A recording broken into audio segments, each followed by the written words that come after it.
Have you ever begged someone to stay in your life? Have you ever apologized just for telling that you're hurt? Have you ever been hurt so badly by a person, and when you express your feelings, you're made to feel guilty that you're hurt? Have you been hurt so badly by a person, and yet that person plays the victim card instead of acknowledging your hurt and pain?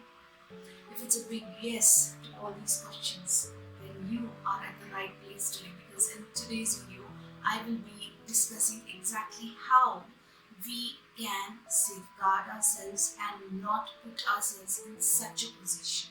And yes, that happens only when we know our worth and we can protect our self-worth. Hi, I'm Vaishnavi and my channel is Homemaking Motivation, and I talk a lot about the mental health aspect of us homemakers. As successful homemakers, we are very good at keeping the house clean and organized, but at times we forget to address the mental health aspects, and that's the reason why I have dedicated my channel for this particular mental health aspect of us homemakers, wherein I'll be discussing various topics that pertain to the mental health aspects. And no, this is not just confined to us homemakers. The topics and contents are so general that it can be applied to each one of us. So if you are new to this channel and you like such kind of content, then please make sure you hit the subscribe button, and if you're already a part of this community, then please welcome back. So let's dive into the topic right away, and let's explore how to protect our self-worth. As human beings, we are conditioned to the need of having the company of others and their opinions in our lives, which is a good thing. It is a wonderful feeling to be surrounded by friends and family members, but that doesn't happen all the time, right? The friends or our family or our loved ones may not be available for us 24/7.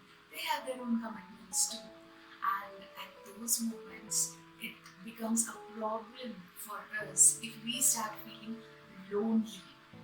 Getting sucked into such feelings of being lonely is very devastating, because it is possible that at those moments when we start feeling lonely, we are ready to compromise our own standards, and we are ready to, actually invite toxic people in our lives. Saying that, okay, fine, our mental wavelength may not match, but as long as I get the company of this particular person and make this particular person my friend or a part of my life, I'm okay with it. We can compromise our boundaries in those moments. So it is very vital that we do not feel lonely. If you feel that you're alone, it's okay. It's better to feel alone, but never get the feeling of being lonely. It's a very devastating feeling. Believe me, it is very wrong to get into such feelings of being lonely, because it only means that you are not happy in your own company, and that is so damaging for you as a person. Because end of the day, what are you craving for? When you say that you're craving for the company of another person, of a friend, of a family member, of a loved one, what exactly are you craving for? Just another life form, right? Just another life who comes with a whole new set of ideas, emotions, and thoughts. But just give it a go. What are you? You are a life form too.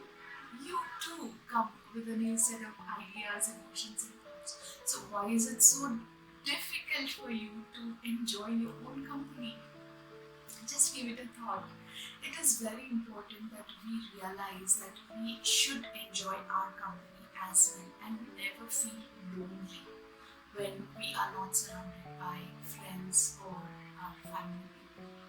It's very important that we do not get this feeling that, oh, okay, fine, I am feeling lonely and I might actually, make friendship with a random person or somebody whom I meet in my community, and I don't really care whether our mental wavelength matches, and I make her my friend. I don't know if she turns to be toxic friend to me. Because at that moment, all I'm thinking is, I want to come out of this feeling of, being lonely. Just imagine, it is so devastating. So always be very careful and watchful about how you feel when you are alone. Never get into the feeling of being lonely. And to actually enjoy your company, you need to fill yourself with this kind of confidence within you that yes, I am interesting enough to be with myself. I can enjoy my company. That is the art of being alone. That is the art of enjoying solitude. And it's so important that we realize this. It's very important.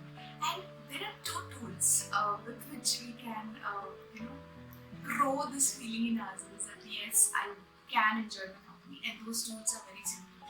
They are called the self-talks and the self-affirmations. Now, basically, what these two things will do for us is that they will build a kind of confidence in us, and they will give us that kind of positive emotions within us about what we are, what we truly are. And the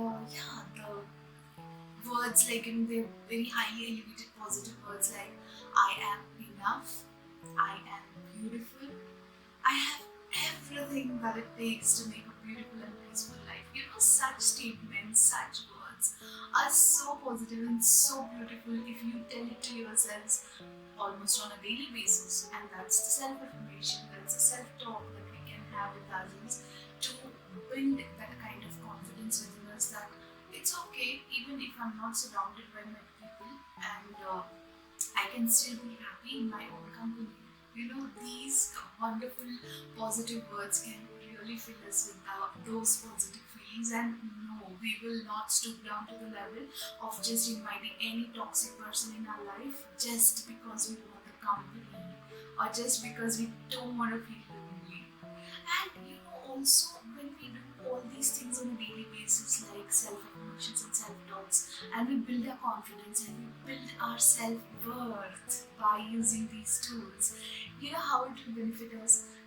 If there is a situation where a person is trying to criticize you baselessly, or if the person is using, if he is sorted out or she has sorted out to some kind of name calling and is trying to bring you down, at those moments you'll stand up for yourself and you'll say, no, whatever you're saying, that's not me, because I know myself. I know I am enough, and I know what I am. So this will certainly boost our self-confidence. It will boost our self-worth. It will protect our self-worth in situations where we are made to feel low, we are made to feel guilty about something. And yes, it is at those moments that we'll really stand up for ourselves and we will say, I don't have to listen to all these talks. I know my self-worth. I know what I am. So, yes, self-talks and self-affirmations will certainly help us in being the better version of ourselves every time. As I just said, that we need friends, we need family members, we need our loved ones. Of course, we need them. Of course, it's a wonderful, beautiful feeling to be surrounded by friends and family, and their opinions matter. Of course, their opinions matter. There are people like the well-wishers who will give us the perfect advice at the right time, and they allow us to, actually acknowledge our own capability, our own talents, and they positively motivate us to go ahead in life.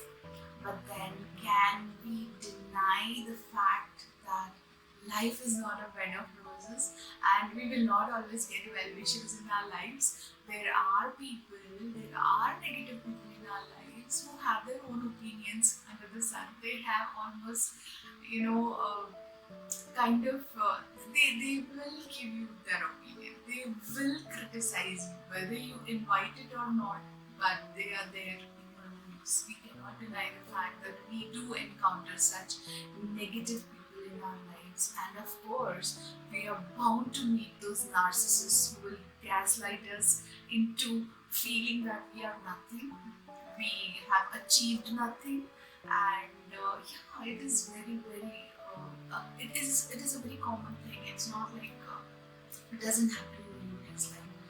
There are such people, and it is at that moment that we need to be wise enough to filter the opinions of the people. Always safeguard your self-worth by filtering the opinions. It's not that we can just escape from a situation, or we can just escape from the opinions of people. Whether you invite or not, they are here to give their opinions. So at that time, you need to be wise enough to filter out the opinions. You need to take what's good for you. You need to take the positive criticisms, but you should be watchful and very intelligent enough to understand that this is not, you know, beneficial for me, for my growth, and I don't have to take it. You should have that kind of confidence within you. And that confidence comes only when you know your worth. Only when you know your worth, you will not allow others to influence what is your self-worth. You will not allow them to dictate or define your self-worth. So always keep in mind that you're bound to meet negative people. You are bound to meet narcissists, of course, in your life. And it is at those moments that you need to keep yourself strong enough to say, no, your opinion is according to your perception. I am not what do you say I am. So you need to build this kind of wisdom within you, wherein you can stand up for yourself and make a decision for your own, and you say that yes, I am wise enough to filter these opinions out. Because it is a very it's a very common thing that whenever we allow friendships to grow in our lives, we do not know exactly what they are going to offer us in the long run. You do not know, because every first meeting, obviously, any person will present themselves as the best version, and as if they are the perfect people. You never know what exactly the person is until you discover one day during the process of the friendship or the relationship. So it is at those moments, if at all you encounter narcissists or toxic people, you need to have the wisdom to filter out their opinions and tell yourself that no, it's not what they think that I am shapes my self-worth, but it is what the self-worth that I know about myself that I am going to stick to forever. So yes, that is the kind of wisdom that we need to practice. That is the kind of intelligence we need to exercise in our lives, and have the choice to filter the opinions. No one, mark my words, no one can understand you better than you yourself. Nobody can dive into your heart or thoughts and try to understand you better. It's impossible for anyone to understand you better than what you can understand yourself. You know. So it is always very vital that we are, trying to be sensitive towards our energies. We are trying to be sensitive towards our own thoughts, and we should not take it for granted.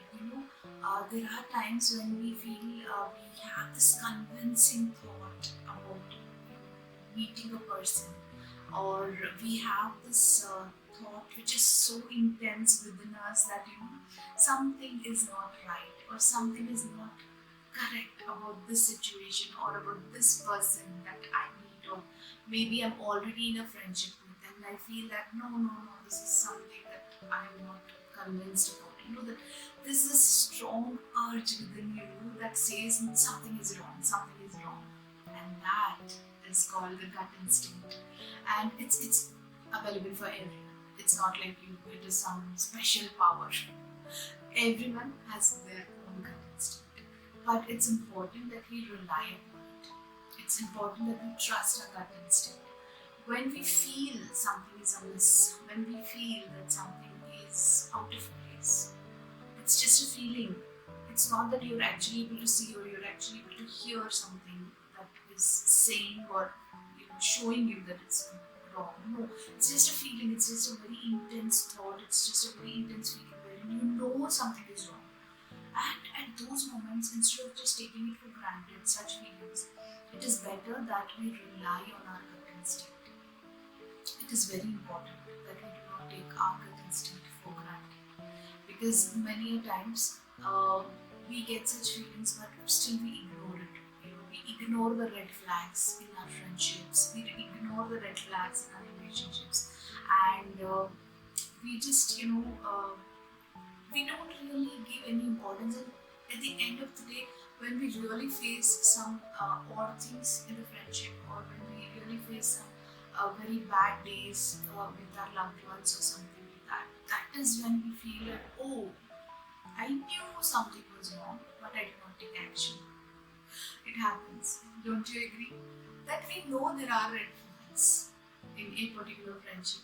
We know that a particular relationship with our loved ones, or a friendship for that matter, is becoming toxic. We realize that it's a gut instinct which is alerting us that yes, there's something wrong with it, but still we ignore it.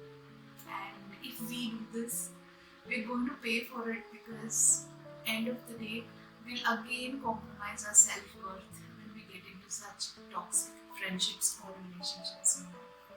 So yes, always be very vigilant, be very sensitive towards your gut instinct. Just trust it. Just trust it. When you know there's something wrong about something, trust it. You will not be let down by your gut instinct ever. And it is only good that we are vigilant. It is only better for us that we stay alert and not allow toxic friendships to grow in our lives. Because once we give them the chance, once we invite them into our lives, it is a given thing that they will try and dictate, they will try and define our self-worth, and they will make sure that we do not realize our self-worth, and we do not really stay confident, and we keep doubting ourselves. So please make sure that you are always vigilant about what kind of people you are inviting into your life, and that is helped by the way of trusting your gut instinct. I hope you liked today's content, and please share your feedback in the comments below. And until next time, always stay happy and always stay positive, and know your self-worth and protect it forever. Thank you.